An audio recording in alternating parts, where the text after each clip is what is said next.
The first piece is that even if you are having conversations with your kids, I strongly believe, and I know this sounds counterintuitive, but I strongly believe that your children should know if they're ever in trouble online or they do something wrong online, that the consequence will not be taking away their technology. Mm.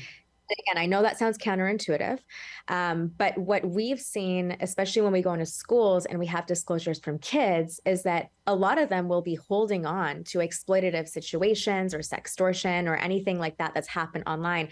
And they've been holding on to it for over a year, experiencing anxiety and all these other things, because they're too fearful to lose the access to their technology, because that is their form of connection and meeting needs like entertainment and belonging and all of those things. So, having that explicit dialogue that your technology won't be taken away, we'll just have more conversations around how we're going to monitor, setting the boundaries and making sure that you know how to use it in an appropriate way, and that there are other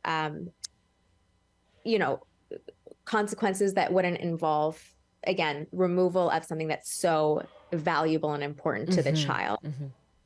And then in terms of what specifically you can talk to your kid about, because I know that we keep saying, talk to your kids, talk to your kids. Right. Well, what do you say to your kids? Yeah.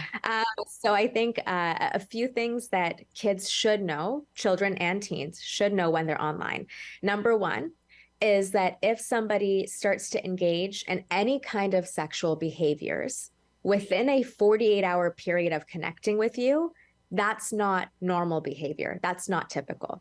In fact, most exploiters and predatory people online will do that right away within the first few minutes. So if somebody's reaching out to you, they're connecting with you, but in 48 hours, it gets sexual, that's a red flag. The second piece is making sure that they understand what the legal age differences are, because in Canada, we have age of consent and different age gaps that are illegal. And so for kids to know if somebody that's, let's say, 4 years older than you is reaching out, that's actually illegal if they're then trying to be romantic or flirting with you.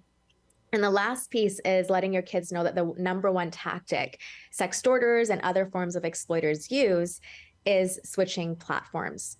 So understanding that healthy friends and followers on one platform typically will not ask to connect with you privately on a different platform later.